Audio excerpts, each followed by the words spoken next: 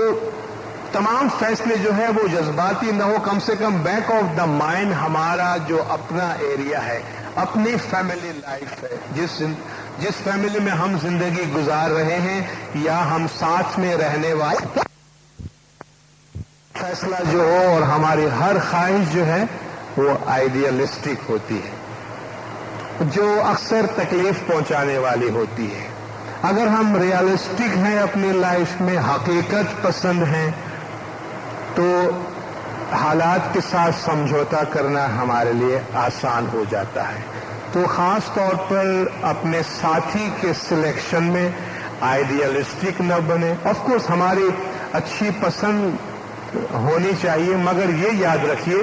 کہ اگر ہم کسی پرفیکٹ انسان کی تلاش میں ہیں دنیا میں، جو شاید ابھی آپ کو نظر آتا ہو، تو حقیقت یہ ہے کہ وہ ہے نہیں ایسا، وہ ہے نہیں۔ ہماری شاعری میں وہ ساری باتیں ہو سکتی ہیں، مگر حقیقت کی زندگی میں ایسا ہوتا نہیں۔ اس لیے ریئلٹیز کو سامنے رکھ کے بعض اوقات ہم بہت زیادہ چوزی ہوتے ہیں، اور بہت زیادہ چوزی ہونے کے بعد ہم ایک سرٹین عمر تک فیصلہ نہیں کر پاتے ہیں۔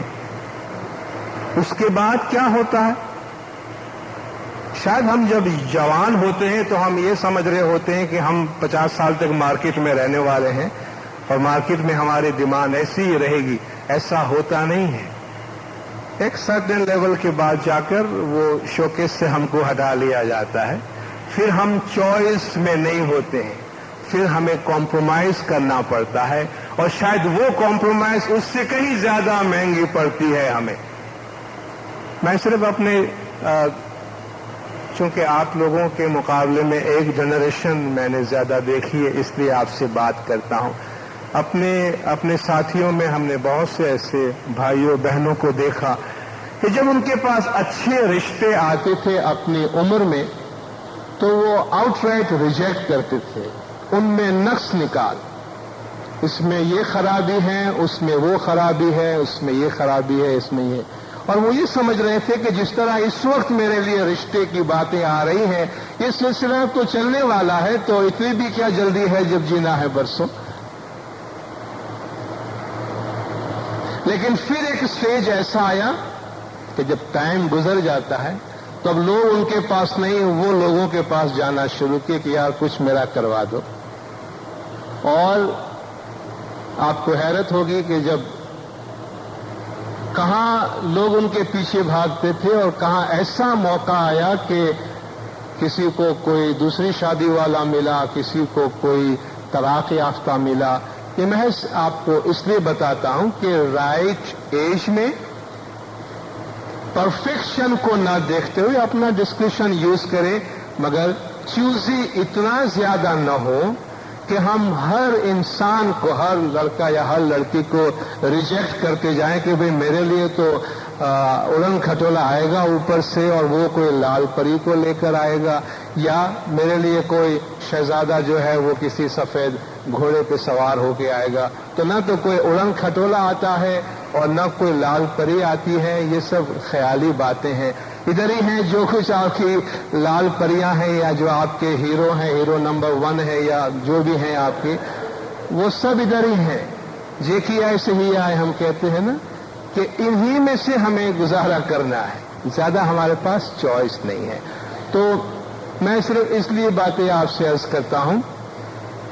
کہ شاید یہ وہ باتیں ہیں آپ کو حیرت ہوتی ہوگی، اور مجھے بھی حیرت ہوتی ہے کہ آج ہم اسماعیلی جماعت میں اپنے نوجوان لڑکے اور لڑکیوں کے ساتھ بیٹھ کر آج ہم اس قابل ہوئے ہیں، آج ہم اس لیول پہ پہنچے ہیں. ابھی ہمیں اور بہت سے راستے طے کرنے ہیں جہاں ہم بہت کھل کر جو ریئل ایشوز ہیں، ہم نے 2-3 ویک پہلے بھی کچھ پروگرامس اٹینڈ کیے جہاں ایسے ریئل ایشوز آئے ہیں